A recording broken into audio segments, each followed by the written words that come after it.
Sigma, and today we're going to teach you How to wear a samurai armor. to show you how it's placed, the shin guards. We first fold the hakama, okay, to make sure that it's snug fit. And then we put on the sunate or the shin guards. Now there are two strings that ties the upper leg and the lower leg securely. So you're gonna have to really knot this down really tight because you're gonna run with this in the battlefield.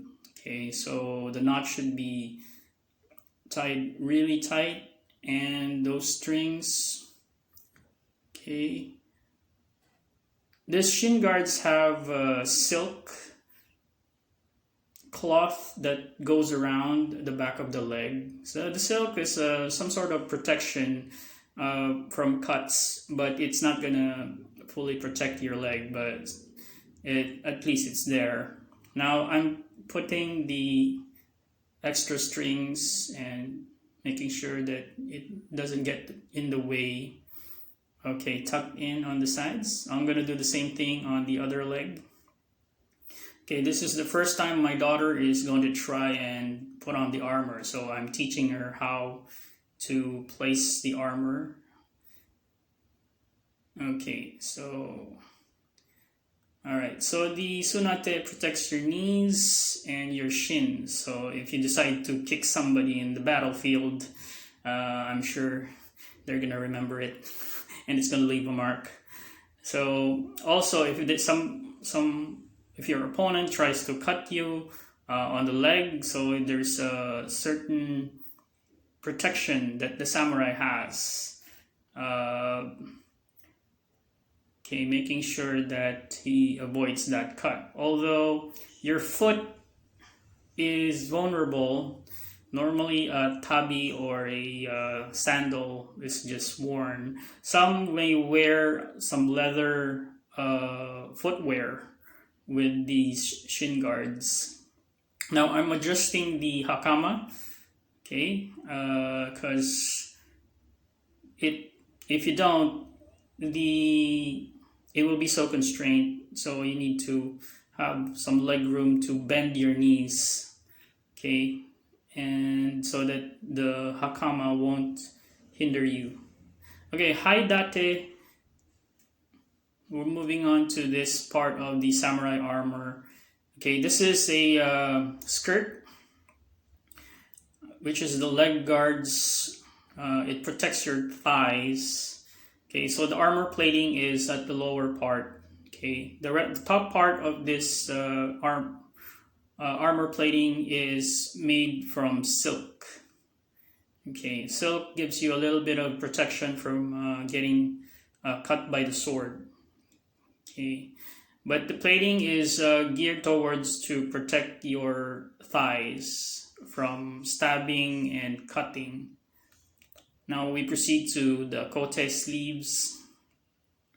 Okay, it's a little bit hard to put on without assistance, but you can do it yourself. It's just going to be a little bit harder. As you can see, I'm tying. Okay, I'm first going to tie the upper part where it's tied to the other side. So I'm having my daughter lift her arms so that she will know the extent of the mobility of her arms. You can't tie it too tight because otherwise she can't move. Okay, next I'm gonna tie the sleeves, okay, all over her wrist. Okay, this is very important. It holds the backhand and the thumb guard firmly, and also the forearm plates. Okay, so the composition of this armor is silk, steel plates, and chainmail. Okay, so as you can see, I've left a couple of strings untied. They're going to be used. One pair is for the armpits, and the other pair is for tying both sleeves from the back and the front, so that they're connected. Okay, like a jacket. There you go. Okay, so we left one hand. Okay, we're finishing that off. Okay, putting a strong knot. Okay, she can move freely. Okay, that's a good sign. All right, now we proceed to the part of the armor which is the do, or the chest piece. This is what provides major protection for the vulnerable parts, or the vital parts, such as the heart, the stomach, the chest, the spleen, okay, and your back. Okay, she will have to hold it while I lock in the shoulder pads. Okay, so this armor is comprised of thick metal plate from the chest and the back, and some skirt which protects your lower legs, and a padding on the shoulder so that it would be convenient to wear over time. So that white part is padding. Okay, next is the sode, or the shoulder plates. The shoulder guard is placed on the side. There are two slots that connects it from the do and the sode. Okay, now you notice there's a string behind. It actually, you have to like tie it from behind. The sode should also connect so that it will protect your back from arrows. Okay, there you go. Now we proceed to the owa obi, or the sash, belt sash. The owa is worn first together with your short sword or personal blade. Okay, so it goes with it when you tie it. Okay, as the first layer. Okay, it's made out of this obi, or belt, is made out of silk and some cushioning from the inside. So there you go. You have the tanto right there. Now next we will place in the hoate, or the face guard, or the mask. Okay, there's a string that you can place over the head. Okay, if you have long hair, you can make sure that it doesn't obstruct your hair. If, like, my daughter has long hair, so I have to place the string, make sure that it's not obstructing her hair. Okay, there's a side, the mask has a hook on the side so you can adjust, and this mask protects your face and your throat. Now we proceed to the kabuto. Okay, the kabuto, or the helmet, is worn together with the ornament. So we're gonna place the kabuto. Now this is very easy because the mempo has a hook for the kabuto string to attach to. Okay, some kabuto has the helmet tied from the face. So conveniently, this armor has knots that can just slip to the hook of the mempo and secure itself. I'm adjusting out on the side. Okay. Here you go. And placing the ornament. So my daughter is born under the year of the dragon, so this armor fits her perfectly. So we have the armor having the dragon design. I took off the nose piece so she can breathe. Okay, here you go. We're gonna show you how to put the belt in, the sword through the belt, or the owa obi. Okay, so we also placed our signature purple belt so that it can secure the sword.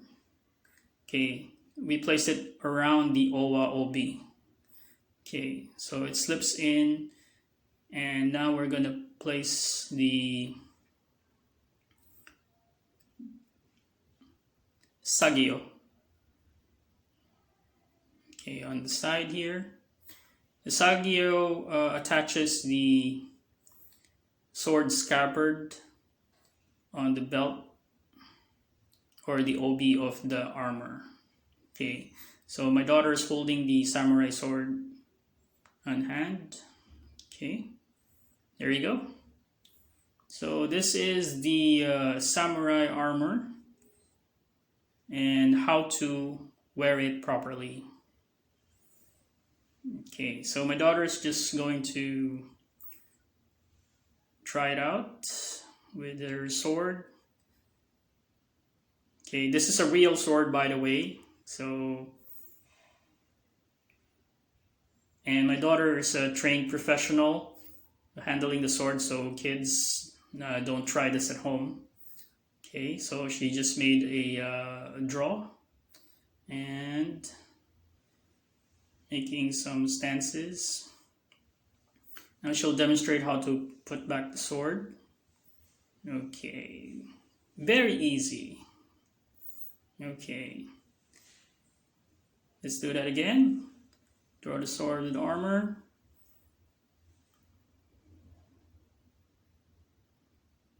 And there you go. This is how you wear a samurai armor. Okay, so now we're going to show you how to take it off properly. So we just do the reverse of what we did earlier. Okay, because all of the armor are interconnected with each other. Okay, I think my daughter really enjoyed wearing the armor. Okay, so we take off the obi first. Okay, next we take off the sode. Okay. All right. Then we take out the do.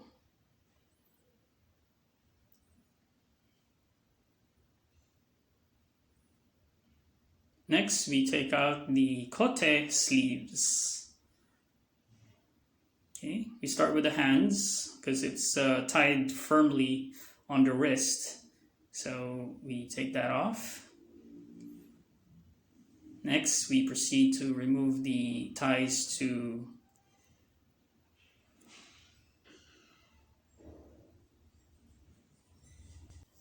the armpit. Okay. Then we remove the tie of both sleeves and pull out the kote sleeves. Okay, it's also very convenient and easy to remove. Okay, and as we remove the haidate, we'll be removing the sunate or the shin guards. Okay. I think I tied it too tight. Alright, so me taking a little bit of time unraveling the shin guards. Okay, so I hope you learned a lot from this video and you enjoyed it as much as we did. So if you like this video, please hit the like button, and if you're new to this channel, you can click the subscribe button and the bell button. Now, thank you for watching. See you next time. Bye!